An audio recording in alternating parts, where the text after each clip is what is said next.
Pernah nggak sih lu ngerasa justru paling kesepian saat berada di tengah keramaian? Seolah ada dinding kaca tebal yang misahin jiwa lu dari tawa renyah orang-orang di sekitar lu. Lu harus paham kalau perasaan terasing itu bukan tanda kerusakan mental, melainkan sinyal biologis murni yang teriak kalau lu lagi maksa sistem saraf lu buat nelen racun yang orang lain sebut sebagai hiburan. Kita masuk langsung ke dagingnya, ke akar kenapa lu capek hati mulu nyari temen. Masalahnya bukan di skill sosial lu, tapi di neurotransmitter dan struktur otak lu yang selama ini lu abaikan. Mari kita bedah isi kepala lu pakai pisau bedah neuroscience. Perbedaan mendasar antara lu dan mereka yang ekstrovert itu terletak pada sensitivitas dopamin dan jalur pemrosesan stimulus di otak. Otak lu, sebagai introvert, punya sensitivitas yang gila-gilaan terhadap dopamin. Bagi ekstrovert, dopamin itu kayak bensin. Makin banyak, makin ngebut, makin happy. Mereka punya reseptor dopamin yang kurang sensitif. Jadi mereka butuh stimulus eksternal yang masif, suara keras, kerumunan, drama sosial, atensi, cuma buat ngerasa hidup. Tapi buat lu, reseptor dopamin lu itu ibarat kulit yang kebakar sinar matahari. Disentuh dikit aja, sakitnya minta ampun. Saat lu terekspos ke lingkungan dengan stimulasi tinggi, basa-basi tanpa arah, musik jedak-jeduk, atau drama tongkrongan, otak lu kebanjiran dopamin sampai ke level overstimulated. Amigdala lu, bagian otak yang ngurusin respon emosional dan ancaman, langsung aktif. Lu nggak lagi bersosialisasi. Secara biologis, lu lagi dalam mode fight or flight. Lu panik, lu capek, lu pengen pulang. Tapi ini yang jarang dibahas. Lu bukannya nggak butuh kebahagiaan. Lu cuma butuh jalur kimiawi yang beda. Introvert itu beroperasi optimal bukan pakai dopamin, tapi pakai asetilkolin. Ini adalah neurotransmitter yang ngasih rasa nikmat saat lu lagi fokus, tenang, berpikir dalam, atau punya koneksi emosional yang deep. Masalahnya, jalur asetilkolin ini jauh lebih panjang dan rumit di otak dibanding jalur dopamin yang pendek dan instan. Jalur ini ngelewatin area-area di prefrontal cortex yang ngurusin perencanaan, empati, memori jangka panjang, dan analisis diri. Makanya, lu gak bisa temenan sama orang yang cuma nawarin permukaan. Lu butuh durasi, lu butuh substansi. Saat lu nyari circle pakai cara orang kebanyakan, datang ke pesta, ikut komunitas yang terlalu umum, nongkrong gak jelas, lu sebenarnya lagi nyoba ngejalanin mesin diesel pakai bensin pesawat jet. Meledaklah mesin lu. Kelelahan yang lu rasain itu adalah ongkos biologis karena lu menyalahi desain pabrik otak lu sendiri. Mari kita tarik garis ke belakang, jauh ke sejarah evolusi, biar lu gak merasa sendirian. Di masa purba, kalau semua manusia itu ekstrovert yang hobi keluyuran dan berisik, spesies kita udah punah dimakan predator. Alam butuh the watchman, alam butuh lu.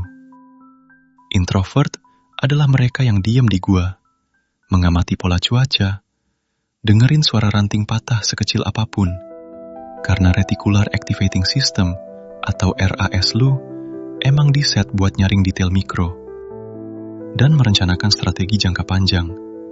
Jadi, kalau sekarang lu ngerasa nggak cocok sama budaya modern yang memuja kebisingan dan kecepatan, itu karena lu adalah sisa-sisa evolusi yang tugasnya emang bukan buat hore-hore, tapi buat memahami. Lu adalah pemikir, bukan sekedar pelakon. Dan inilah kenapa nyari circle buat lu itu susah setengah mati. Lu nyari sesama penjaga menara suar di tengah lautan manusia yang lagi pesta pantai. Gue mau cerita soal satu figur yang mungkin nasibnya mirip sama lu, tapi dia berhasil nemuin cuma satu, orang yang ngubah sejarah dunia dan hidupnya. Kita ngomongin Franz Kafka. Lu mungkin tahu dia sebagai penulis yang karyanya suram, aneh, dan penuh alienasi, kayak The Metamorphosis. Kafka adalah definisi introvert ekstrim. Dia kerja sebagai pegawai asuransi di Praha, pekerjaan yang dia benci setengah mati karena nyedot jiwanya. Dia ngerasa dirinya kecil, gak berdaya, bahkan sering nyebut dirinya kayak hama. Di surat-surat pribadinya, Kafka sering ngeluh soal betapa dia gak bisa nyambung sama manusia lain. Dia nulis, "Saya adalah sangkar yang mencari burung." Bayangin seberapa dalam kesepian itu. Dia ngerasa kosong, nunggu sesuatu buat ngisi dia, tapi dia terlalu takut buat ngebuka pintu sangkarnya. Tapi, ada satu variabel yang bikin Kafka nggak gila total. Max Brod. Max ini sebenarnya agak ekstrovert. Dia aktif di komunitas sastra, punya banyak koneksi. Tapi Max punya satu kualitas langka. Dia nggak maksa Kafka buat jadi normal. Max gak pernah nyeret Kafka ke pesta dansa dan bilang, "Ayolah Franz, lu kurang gaul." Enggak. Max masuk ke dunianya Kafka.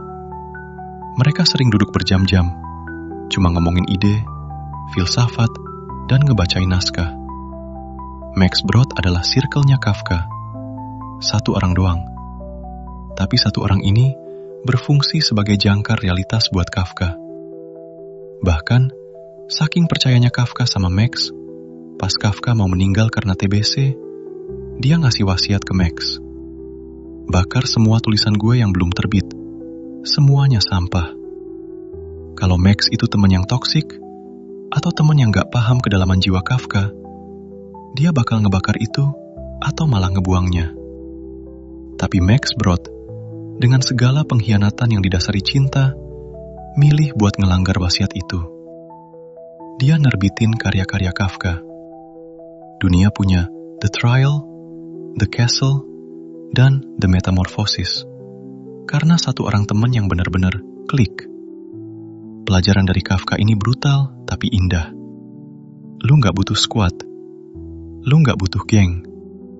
Lu gak butuh entourage yang isinya 10 orang buat nemenin lu jalan-jalan. Lu cuma butuh 1 atau 2 Max Brod. Masalahnya, lu selama ini nyari circle pakai pukat harimau, menjaring siapa aja. Padahal, lu harusnya mancing pakai tombak, spesifik, tajam, dan terukur. Lu capek hati karena lu investasi emosi ke orang-orang yang kapasitas otak emosionalnya nggak nyampe ke frekuensi lu. Lu ngarepin diskusi soal eksistensialisme atau ketakutan masa depan, tapi mereka balas pakai gosip selebgram. Disconnect ini yang bikin lu ngerasa terasing. Itu bukan salah mereka, dan bukan salah lu. Itu cuma inkompatibilitas bandwidth. Nah, biar lu gak terus-terusan jadi korban salah pergaulan yang bikin baterai sosial lu bocor, gue udah susun framework taktis. Ini bukan tips basi kayak jadilah diri sendiri. Ini strategi perang gerilya buat introvert di medan sosial.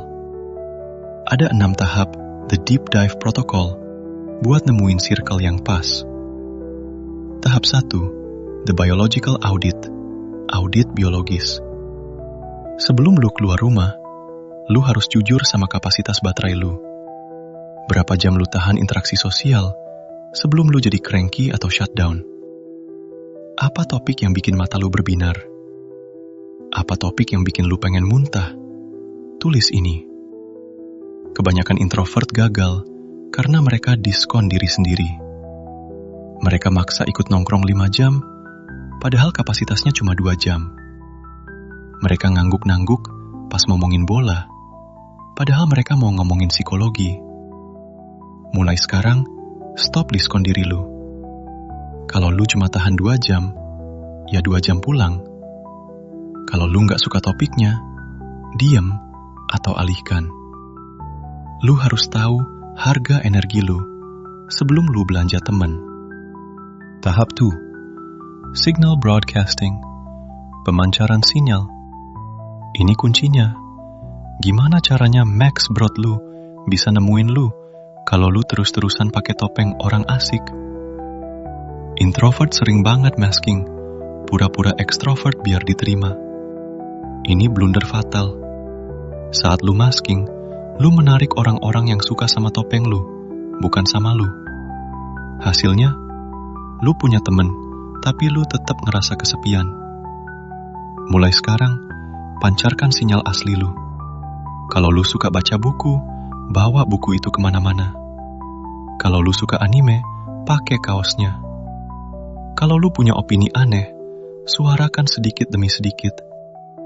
Sinyal ini berfungsi sebagai filter. Orang yang ilfil sama sinyal lu bakal ngejauh. Bagus, hemat energi. Dan orang yang frekuensinya sama bakal mendekat. Biarkan keanehan lu jadi mercusuar. Tahap 3. The third place strategy. Strategi tempat ketiga. Jangan nyari temen di klub, dan jangan nyari temen deep di aplikasi dating yang basisnya swipe tampang. Cari tempat ketiga, bukan rumah, bukan kantor, atau sekolah. Tempat ini harus punya barrier to entry atau saringan minat.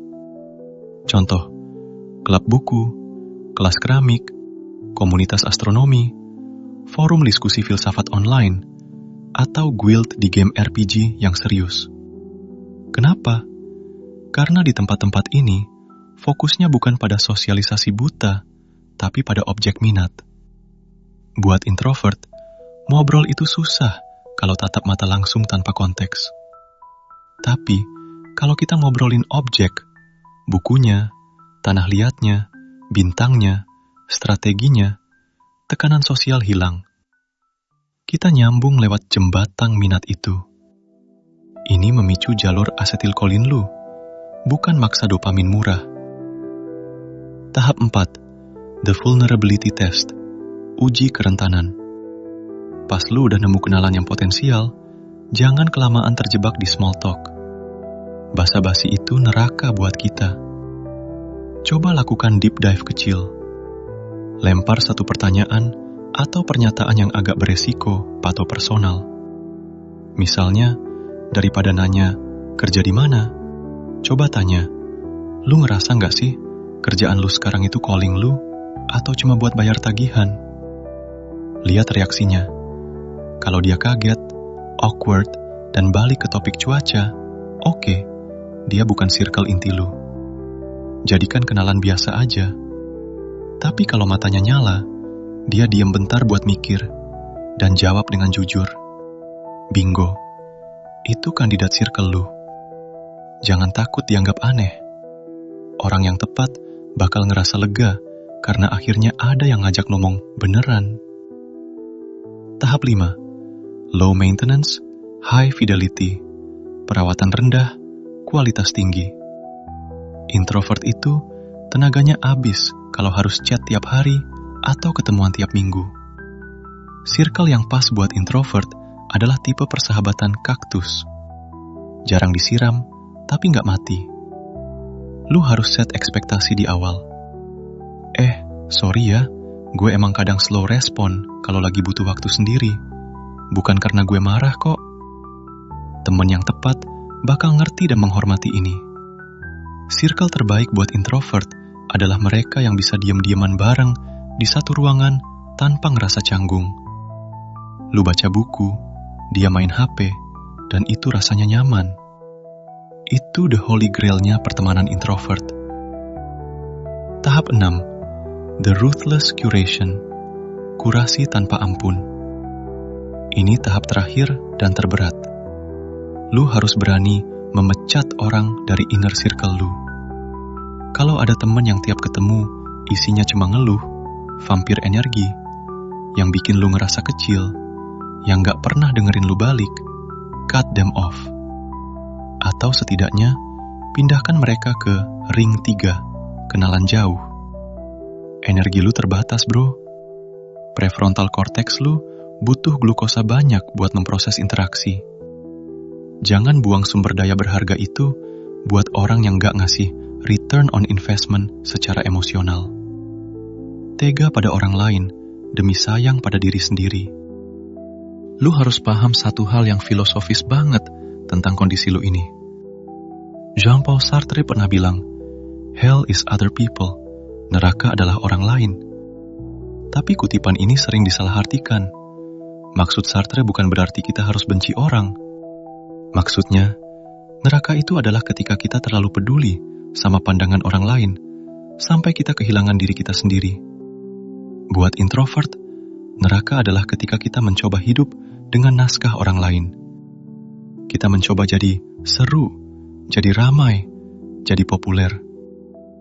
Sebaliknya, ada konsep dari filsuf Paul Tillich yang membedakan loneliness, kesepian, dan solitude, kesendirian. Loneliness itu rasa sakit karena sendirian. Tapi solitude itu kemuliaan, kekuatan, dan kedamaian karena sendirian. Tugas lu bukan menghilangkan waktu sendirian lu.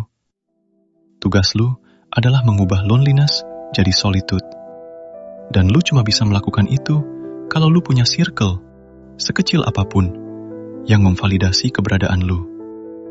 Ingat, sejarah dunia ini dibentuk oleh para introvert yang punya circle kecil. J.R.R. Tolkien dan C.S. Lewis. Mereka cuma ngopi bareng di pub kecil, ngomongin mitologi saat dunia lagi sibuk perang. Steve Jobs dan Steve Wozniak cuma berdua di garasi. Marie Curie yang hampir gak pernah gaul, tapi punya Pierre Curie. Polanya selalu sama. Sedikit orang, kedalaman interaksi yang ekstrim, dan visi yang sama. Jadi, berhenti ngerasa bersalah kalau lu nolak ajakan nongkrong Jumat malam demi selimutan nonton dokumenter di rumah. Berhenti ngerasa kurang karena temen lu gak sebanyak si seleb kampus. Otak lu adalah mesin high-end yang didesain buat tugas-tugas berat dan pemrosesan mendalam, bukan buat multitasking sosial yang dangkal. Coba renungkan ini. Mungkin rasa terasing yang lu rasain itu bukan karena gak ada yang paham sama lu. Mungkin itu karena lu belum ngasih izin ke diri lu sendiri buat jadi spesifik. Lu masih berusaha jadi produk massal yang bisa dikonsumsi semua orang. Padahal, lu adalah barang antik, limited edition, yang cuma bisa dihargai sama kolektor yang ngerti seni. Dan percayalah, kolektor itu ada. Max Brod lu ada di luar sana.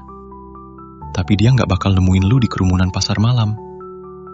Dia bakal nemuin lu di sudut perpustakaan, di forum diskusi jam 2 pagi, atau di tempat sunyi lainnya. Mulai hari ini, berhenti nyari keramaian. Mulai cari kedalaman. Karena bagi kita, para introvert, satu percakapan yang bermakna di bawah bintang-bintang itu jauh lebih berharga daripada 1000 tepuk tangan di panggung sandiwara. Jangan takut jadi sedikit, asal jadi nyata. Jaga energi lu, hormati biologi lu, dan temukan kawan yang bikin diam itu terasa seperti rumah. Selamat berburu kedalaman, bukan kebisingan.